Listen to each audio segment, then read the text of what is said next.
Olá, alunos do nono ano, beleza? Tudo jóia? Aqui é o Elinho, professor de Geografia de vocês, beleza? Nós vamos estar abordando agora a primeira semana do PET de Geografia, volume 2, ok? Presta atenção aí. Esse primeiro PET tem como objetivo a integração mundial e sua interpretação sobre globalização e mundialização. Globalização é o termo utilizado a partir da década de 80 para explicar as relações internacionais entre os países e os povos. A globalização também a gente tem subdivisões. A gente pega a globalização mercantilista, que ela veio do início do período das grandes navegações, que foi quando saíram da Europa, adentraram a América, exploraram totalmente essa terra, não só posteriormente a África e pedaços da Ásia. Esse processo da saída da Europa para a chegada na América já é o início de uma globalização.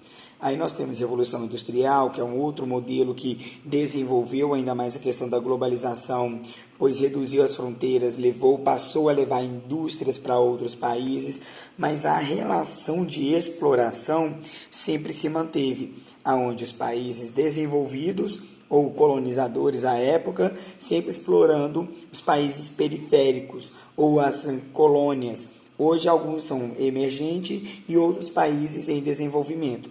Sempre que nós falamos da globalização, vai ter uma questão de escala de consumo, vai ter uma questão de interação, uma questão de troca de informações. A globalização foi um termo criado para explicar uma relação do mundo onde estavam tentando reduzir as desigualdades sociais, redução das fronteiras, mas acabou gerando um grande abismo de distância, onde os ricos infelizmente, mantém-se cada vez mais rico e os pobres cada vez mais pobres, não tendo tanto acesso à informação. Ah, professor, mas eu conheço fulano de tal que era pobre e ficou rico. Não é impossível, mas é uma disparidade. Vou dar um exemplo para vocês desse vírus que está atrapalhando muito a nossa vida, né? O coronavírus. Muitas empresas, os milionários do Brasil, por exemplo, os milionários ficaram mais ricos no período da pandemia. E enquanto a população geral ficou mais pobre no período da pandemia. É uma questão lógica quando nós falamos dessa relação entre a sociedade de consumo, entre globalização, mundialização, entre o capitalismo e dentre outros. Se você tira de uma parte, logo esse conteúdo que você tirou de uma parte vai ter que se encaixar em outra. Isso muitas vezes é o que acontece. Tiraram muitas riquezas da América, da África, da Ásia e concentrou na Europa e nos Estados Unidos. Então, é um pouco do que a gente aborda, tentando resumir um pouco a questão da globalização, trazendo ela para uma reflexão. Nós temos ainda a questão de mundo bipolar, mundo multipolar e dentre outros. O que é o mundo bipolar? No período da Guerra Fria, conflito entre Estados Unidos e União Soviética, onde eram as duas maiores nações, representando dois blocos econômicos diferentes, o bloco capitalista e o bloco comunista. Com o fim da União Soviética, esse mundo bipolar deixou de existir, criando assim um mundo multipolar, com vários países buscando protagonismo, mesmo que não sejam de uma forma geral, como uma das maiores nações, mas buscando sua importância no cenário mundial. Com isso surgiram blocos econômicos entre países menores, para assim tentar ter um acesso a um mercado consumidor um pouco maior.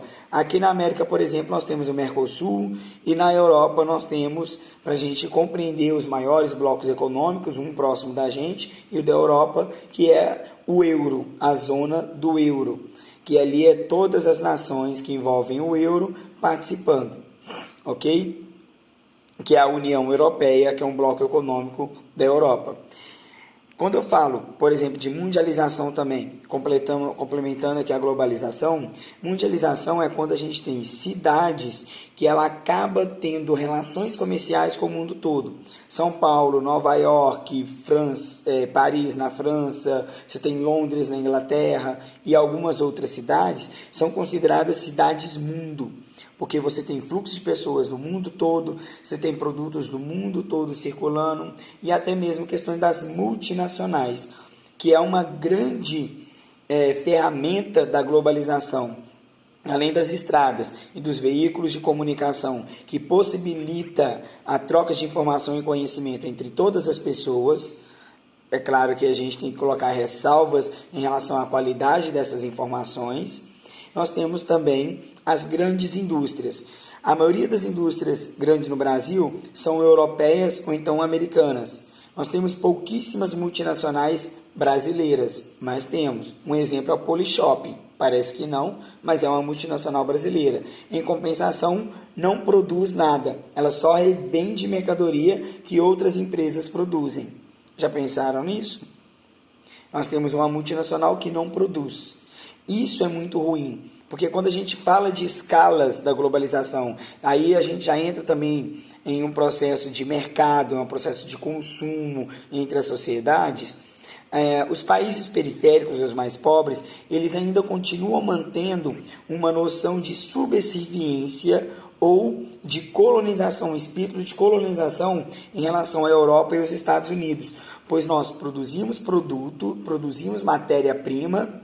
A Europa, Estados Unidos, hoje a China, que é um dos maiores países do mundo, transformam em produtos finalizados, manufaturados, finais, e revendem para esse mercado consumidor promissor. O Brasil tem mais de 200 milhões de habitantes, outros países em desenvolvimento, sua população é muito grande, então nós acabamos comprando produtos transformados, ou seja, manufaturados, enquanto a gente poderia pegar essa própria matéria-prima e transformar em mercadoria final aqui. É um complexo. É muito difícil lidar isso quando nós não temos uma política pública voltada para a proteção da indústria nacional, para a educação, desenvolvimento de tecnologias e dentre outros. Então esse é um pequeno resumo de tudo que a primeira semana do PET Geografia engloba, beleza? Obrigado, galera, até a próxima.